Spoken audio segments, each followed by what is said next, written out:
I'm really excited to get all of these customers here in one place for our first inaugural user conference. We have customers from Mexico, Japan, UK, Ireland, and all across the US, learning about how to use the next generation of security technology. But it's like we feel like we've reached somewhere where it used to be a relationship where it was us talking to customers talking to us as a vendor.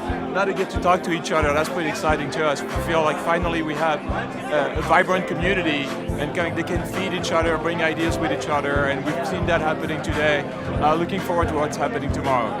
One strength I noticed was just the ability to use out-of-the-box capabilities to really discover stuff that's going on in the network.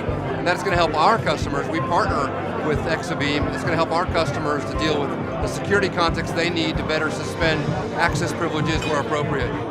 The minute I fell in love with Exabeam was the minute I found out that it could tell me what people were doing with the access they had. I've been in the identity space for 15 years, telling people what access people had.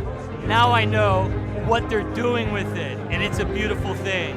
During our evaluation of Exabeam Advanced Analytics, we were shocked to see how easily we were able to see geolocation data associated with VPN logins. This is the kind of visibility we did not have prior to looking at the Exabeam solution, and for us it was a clear demonstration of value from Exabeam.